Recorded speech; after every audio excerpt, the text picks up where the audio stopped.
May nag-request na naman, burger daw, tapos deliver ko na din.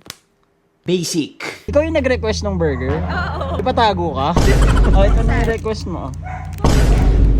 Burger tsaka fries. Sa mga hindi nakakaalam, dati kasi nagbebenta ako ng burgers. Yung burgers na may tatak na aso or mas kilalang primos. Oh, bakit?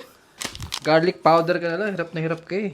Simulan natin sa fries. Hiniwa ko lang yung patatas ng parang ganyan. Tapos para mabawasan yung starch niya, ibabad lang natin siya sa cold water na may asin. Para sa sauce, naglagay lang ako ng mayo, yogurt, garlic powder, tapos salt and pepper. Hindi ito yung sauce ng Primos Secret sauce yung gamit ko doon. Pero ba't ko papakita? Secret nga eh. Next, binabad ko naman sa hot water to ng 10 minutes. Pag ganyan na siya, okay na yan. Tapos isalang nyo na sa air fryer. Next, sa may init na pan, nagluto lang ako ng not so caramelized onion. Yung ratio pala ng beef na gamit ko dito is 75-25. Niluto ko lang to ng 3 minutes each side. Then throw lang tayo ng garlic tapos butter.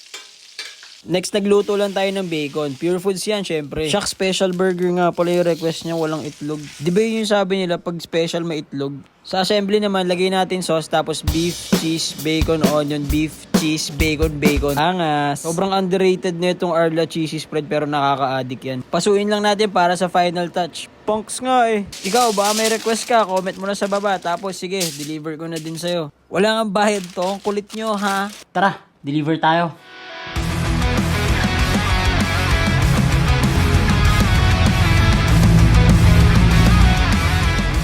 Ikaw yung nag-request ng burger? Oo. Ipatago ka? O, ito na yung request mo. Burger tsaka fries. De, joke lang, wait lang. Ito. Ang sarap! Rock and roll!